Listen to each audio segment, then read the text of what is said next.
this house before, but obviously this is a different circumstance. Did you feel any extra nerves today? I mean, yeah. I don't know if it was extra nerves or if I just forgot, like how nervous you actually get before these fights, man. I've been out for a hot minute, and yeah, I get real nervous. I get, even when I was in my prime, and fighting all the time, I still got more nervous than most guys did. So I think tonight, yeah, I was a little extra nervous, man. Obviously, some of the, I would have drank that, but.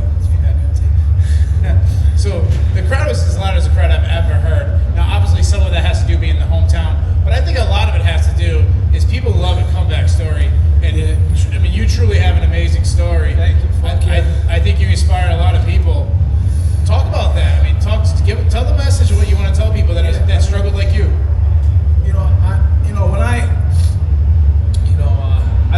I've been almost as soon as put it this way, I wasn't doing the right things even as far back as 2015. You know what I mean? I wasn't living a clean life. I wasn't training like I'm supposed to train. I was doing drugs, I was drinking, and then 2016, 2017, my drug use got real bad, and my training really suffered, man. I barely trained at all the last year. In 2017, I barely trained at all, and then when I quit, retire, I call it quit, because I didn't have no fucking money saved at that point. All I was doing was buying motorcycles and drugs and fucking trucks, so I quit. And almost instantly, I regretted it. About 6 months later, I said, fuck, because most people would kill. There's so many young guys that would kill to be where I was at, and here I am just partying it away. So instantly, I was like, fuck, I gotta get it back somehow. But I was already down that rabbit hole, man. I was down that rabbit hole, and so I wanted to prove to myself, and I wanted to prove to the world, dude, that you can come back. You can come back from that shit. I thought there was no coming back. When I was at my worst, dude, I was like a fucking 162 pounds, soaking wet, fucking maybe 165. Just dude, strung out as strung out can get. And if you said in a year and a half from now, man, I'd be fighting on a main card back home in Bellator, I'd be like, yo, I would love that, but how? Fucking how? You know what I mean? So I wanted to prove to, you could, I would have needed to see this story back in 2017, 2018. I would have needed to see a dude like me and be like, fuck, okay, all right, man, let's go. I could do it. I didn't think it could be done. It could be fucking done. And I want the world to know when you're struggling, man, and you are down and out. I'm talking really down and out. Look at me. You can do it, man. And I'm nobody special. It can be done. It can be fucking done. So that's the message I want to show. Yeah, and the performance you put on tonight was, tremendous. You ran right through the guy. I think the most surprising thing is you're ready to get right back in the mix, and you're already calling out top 10 guys. Yeah, I gotta get a top 10 guy. Yeah. Where's this confidence coming from? I'll tell you what, dude. I was always in the mix. I was always in the mix, and even when I was real active, in the early 2010s, you know what I'm saying? That's when I was really relevant. I'm getting older now. I fucking hate to say it, but 2013, 2014, 2015 years ago, I was always in the mix, man. Even when I really wasn't training towards the end, man, and people were like, I didn't even have my coaching staff the last fucking year.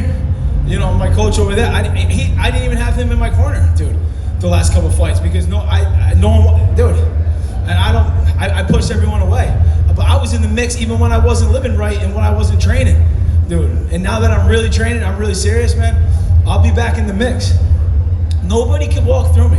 Nobody in the top 10 at 185 or 170 can walk through me. I know they can't. They couldn't sit here and tell you, oh, fuck Brennan Ward up. You can't.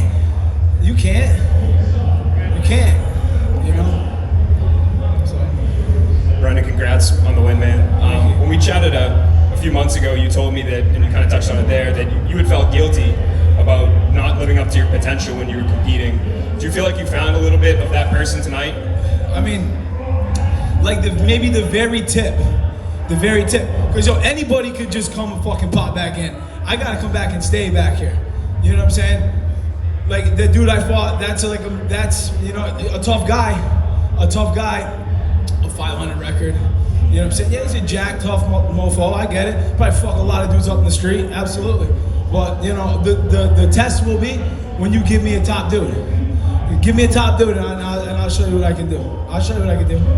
Do you feel like now that the fight's over, going into it, did you feel like all this pressure about your story coming out and stuff? Yeah, did it add any extra stress at all? I mean, it did and it didn't.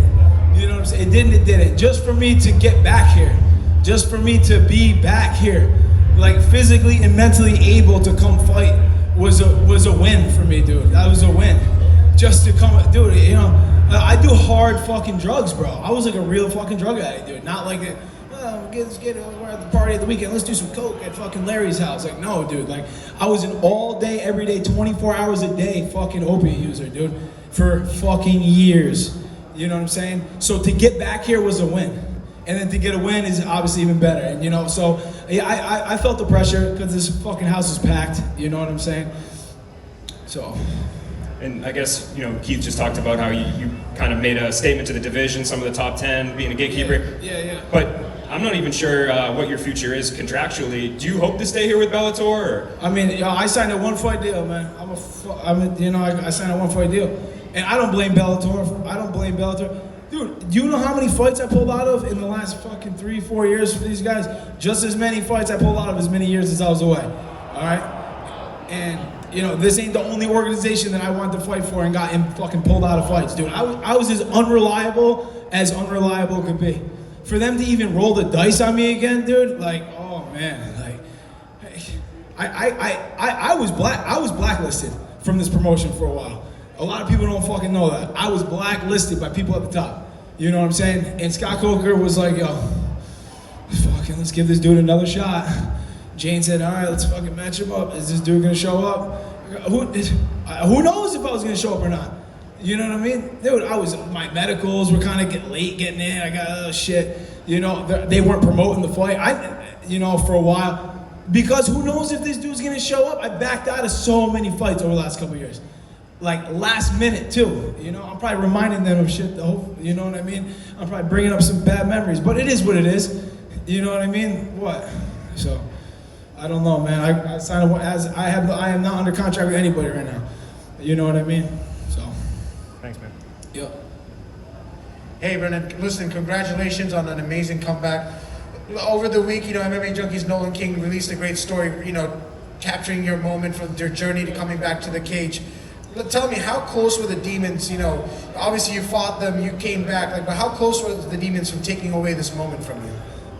Oh, dude, when you fuck with what I fuck with, dude, it's a roll of the dice every time. It's a roll of the dice every time. And I can tell you some fucked up shit that I'm not gonna talk about, man. Like when you have an addiction like that, dude, man, and you can't find your shit, you'll do a bag from anybody that you can fucking get a bag from, man. And we were doing some fucking dirty bags, and I have friends that are dead right now, man. I have good friends that are dead, you know, who do drugs just like I did. You know what I mean? It's you're lucky. It's It's Russian roulette. It's Russian roulette. I know dudes, professional drug addicts, dude, that die all the time. I can't tell you how many of my boys are dead. You know, that I was doing bags with fucking a week before, or on a different job, blah, blah, blah. Oh my God, oh man, it's fucked up. So I was very close. You're close every time. You're close every time, man. It's fucked up. Brennan, right over here. Where you at? Yep. So you're saying that you want a top 10 guy either at 170 or 185. If you had the preference, do you prefer to stay at 170? They need to add a weight class for me right in the middle. Like 175 would be nice. You know, I've always been an in-betweener, man. You know, when I was a little bit younger, I was a little like thicker when I was younger. And I don't know about like if I was a lot stronger when I was younger, but I was definitely thicker and bigger. So like I handle 185 a little bit better, you know. But dude, 170 is a decent cut. I mean, I made 175 pretty easy. Fuck, I don't know. I'll fight whatever, man. You know me, dude. I want big fights.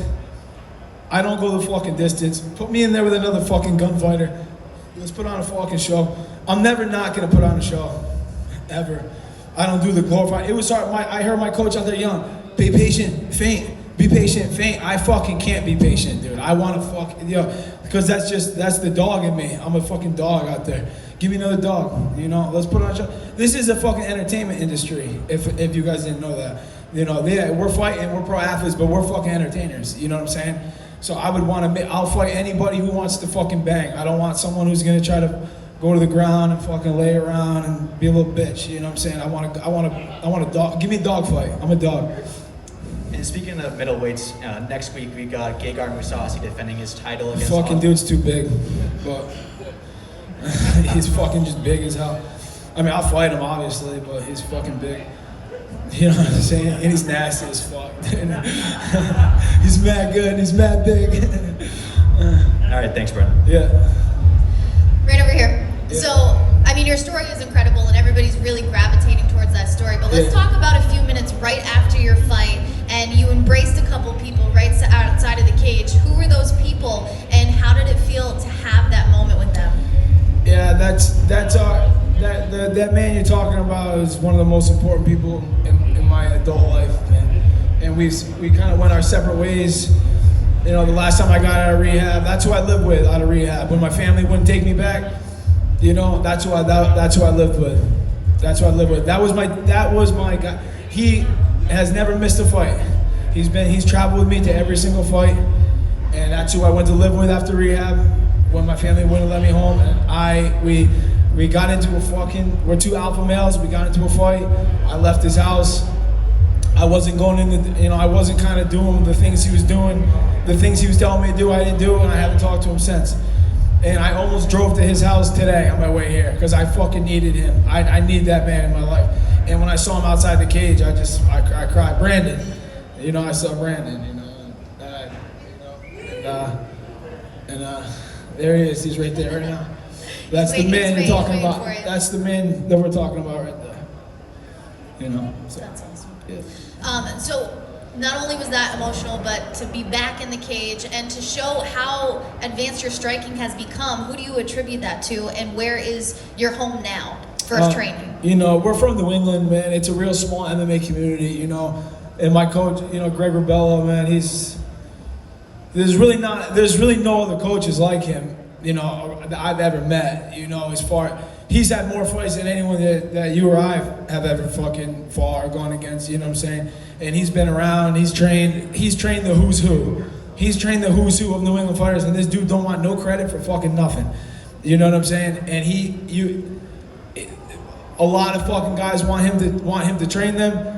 And you know, he's at a point in his life, he's got his business, he's got his family, and he only trains dudes that are really down to fight and really down to train and are really gonna let loose. And I've worked with him extensively, you know, and when I listen to what he tells me to do, this shit fucking works, man. You know, and if guys don't want to train with him, you know, hey, he don't want no credit. He's just out here, dude. He's just my boy. He's Greg Rubello, man. He's the best striking coach around, you know, and he's as humble as they get. And, you know, at 40 years old, dude, that fucking dude will jump in, and I try to get all the time, like, yo, you gotta fight, coach, you gotta fight. You know, he'll knock out, fuck, dude. He'll knock dudes out. He'll knock out them two heavyweights that fought before me tonight. He'll knock both them dudes out, you know. He's friendly with them, I'm sure, but he'll knock them out, you know. So, Thank you. yeah. Sorry, but it's true.